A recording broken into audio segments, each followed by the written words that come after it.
Hello and welcome to Noshing with Nashies Dupes Edition. Today we're going to be doing the Taco Bell Crunchwrap Supreme.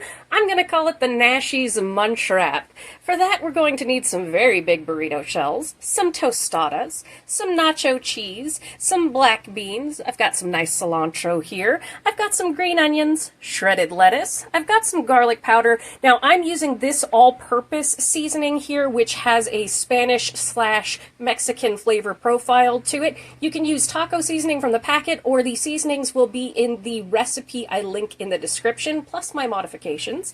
I've got a red onion, some tomatoes, some taco sauce, some sour cream, and some shredded cheese here. And I also have 1.5 pounds of ground beef. We're going to cook that up right now. Alright, in my skillet over medium heat, I have my ground beef and some water. I'm going to teach you the trick to make the closest to Taco Bell consistency beef. It's really easy to do. You want to use either very fresh ground beef, or you want to make sure that it's thawed in your fridge overnight so it's totally soft. And it's going to look kind of gross because it's going to be basically a meat paste, but that's how to get that Taco Bell consistency. And what you want to do is you want to take your beef. Like I said, looks kind of gross. You can see it's been cooking a little bit already.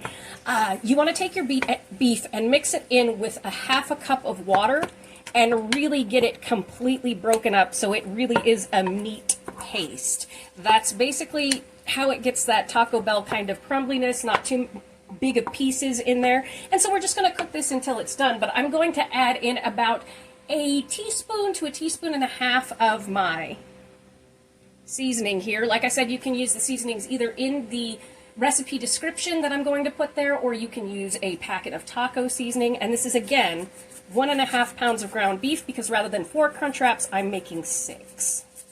So that's about 1 teaspoon, 1.5 teaspoons.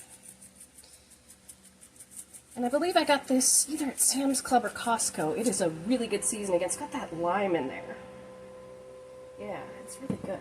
And then I'm going to go in with just like 1/2 teaspoon of garlic powder. But the water cooks off as the meat cooks, and it just gives it this really crumbly texture, but it does look very, very gross as it's cooking. It is basically Soylent Green. It's meat paste.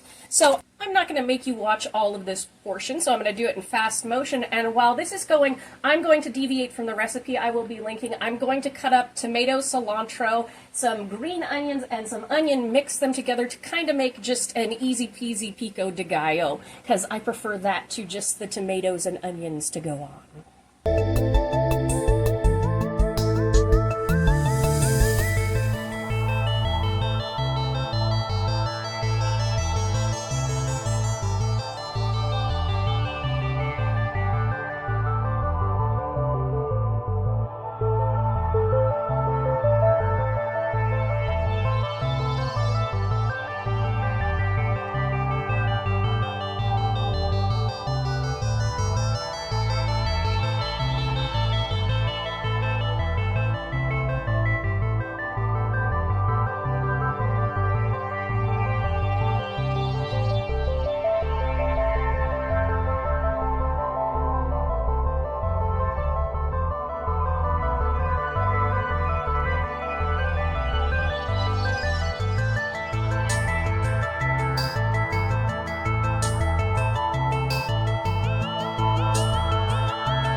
Alright, that took about 15 minutes to brown the ground beef here. I was doing other stuff, cutting up my little pico de gallo over there while this was going. I will show that to you in a minute. But you can see it has that crumbly consistency that Taco Bell meat does.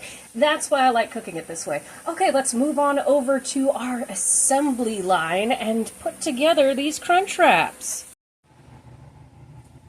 All right, I have my assembly line all set up here. Now, I'm going to preface this with, I have never done this dupe recipe before, so even though I have experience in the kitchen, if you've never done this before, then you can do it if I can do it, and I think I can do it. So we're doing this together for the first time, and it's going to be fun. I have the biggest burrito shells that we could find here, and the recipe called for you to take this burrito shell and trace out your tostada and like cut out tortilla rounds. This will be for the bottom where it folds in. But instead of doing that, I just took a pizza cutter and cut it into quarters. And that's to keep it from leaking out of the bottom where it's folded, just in case there's some spillover.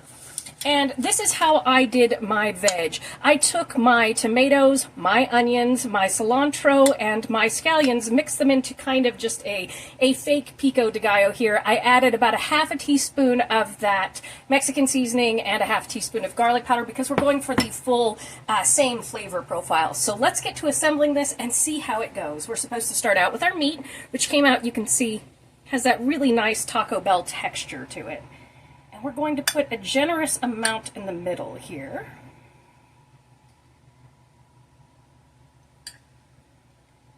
All right, I think that's a generous amount for our first one because, like I said, I've never done this before. Now, I'm going to come in, this is my favorite taco sauce. We used to have a McCow's here in town, several of them, but I believe they closed down, but oh, this is better than the Taco Bell in my opinion. It's my favorite. And you guys are going to laugh at me. When I opened this up, it had the safety seal on it. So I pulled the safety seal off of the top of it right there, and it shot up and went inside my nose. So I did not enjoy that. Now, it was a little burny. So I'm going to put a little taco sauce on there. It doesn't call for that in the recipe. I just wanted to do that. And then we're going to come in. I heated up my nacho cheese just a bit so that it was easier to spread. We're going to go in with some nacho cheese, and it will spread out as we place our tostada on top. It was horrible. I did not enjoy it. Okay, then we kind of flatten that out, and then it said come in with some sour cream. I love these squeezy tubes. And of course, if you don't like hot sour cream, that kind of thing, you can actually just do it on top. It'll be fine. We're going to come in with our sour cream. Now, I'm doing black beans in mine. It does not call for that in this recipe, but it's what I want. So, and I'm going to do them on top of the sour cream so that they stick. Just a few. I'm going to make it extra supreme. And then we're going to come in with, let's see, we'll do our pico. Like so. Ooh, that's pretty. It smells good, too. And then we're going to come in, I'm going to come in with cheese this time. And of course you can shred your own, that's perfectly fine. If you don't grow your own cheese from your fresh cheese tree, that's alright, store-bought is fine. And we're going to come in with our lettuce. I think I have all my ingredients, I'm trying to make sure. And then it said, like I said, 2 places, that's where I was resting my spoon from the sour cream. Kind of go in like this with your tortilla. And then we're going to go in and we're going to do the pleats. Okay, you can see that. We're going to come in with our pleats. Come in with our pleats. Hey, it's working! Oh my gosh! Nothing ever works for me the first time! It's working! I'm scared. I always get scared when anything works out. Okay, and as you can see here, I'm going to show a little bit of that tortilla in the middle is showing. That's why this is a good thing. Now we want to flip it and place it on a plate this side down. Whoa, this thing is heavy. So that the pleats, oops, so that the pleats don't come undone. I'm going to place that down. Let me fix my camera. Sorry about that. Small space, you know. Alright, so I'm not going to make you watch me do all of these slow. I'm going to do them fast motion, and then we'll move over to our stovetop, which I will heat to medium heat with about a tablespoon of oil, whichever oil you choose, and we're going to start with the pleated side down, and just fry them for about 3 minutes on each side. Then I'm going to place them in my oven at about 300 degrees to keep them warm while I'm cooking each one. Alright, see you in a minute.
Alright, I got my pan here heated up over medium heat, which is 5 on my stove, with about a tablespoon and a half of avocado oil. I'm going to take you through one of these and do the rest of them in fast motion. Like I said, I have my oven set to 295 degrees so that I can put the ones that aren't cooking in the oven to keep them warm.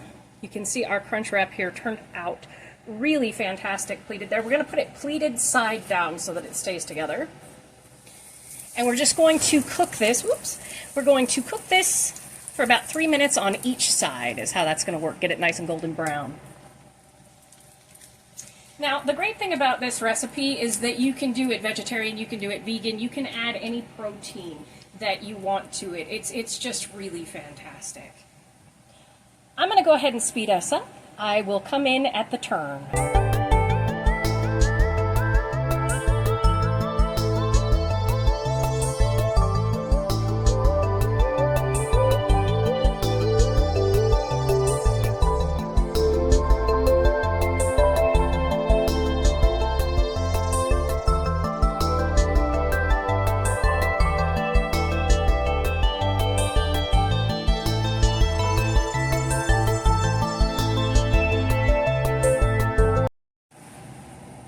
That was 3 minutes, so let's give her a flip. Oh, perfection! Look at that. Yes, it looks like a crunch wrap. It's perfect. So we're just going to do this on 3 minutes, each side on each of them. Again, check the bottom just in case your stove is different than mine. The longer that the stove's been going, the hotter it kind of gets, so watch out for that. So I'm just going to do this 3 minutes, do it fast motion, and I will see you when we are serving these puppies up.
Just wanted to come in here at the end of this one here. This is my last one. It took me about 15 minutes to do all of these. I did have to add a little bit of oil about every 2 of them just to make sure that we had the slip and slide and get that nice crunch on there. You can see it actually looks like a real crunch wrap. I did lower my stove to 4 because the eye got nice and hot, and the pan keeps the heat really well. This is that Tramontina. I think that's how you say it. I tend to put the emphasis on the wrong syllable on things, but I got this at Costco. It's their all-in-one pan.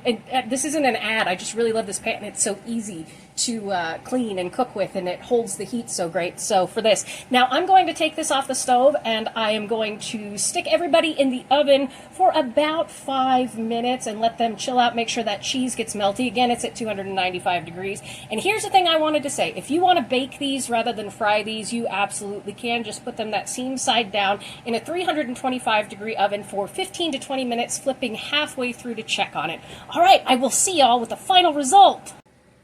Look at these beauties coming out of the oven. Oh, they are gorgeous. They look like real crunch wraps, but with homemade ingredients. Nom nom.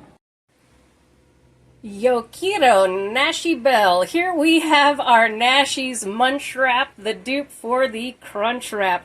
I think it turned out quite nice and it was pretty easy. So thank you so much for joining me for this episode of Noshing with Nashies. If you have enjoyed, please like, comment, share, and subscribe, and I'll see you in the next one. Bye!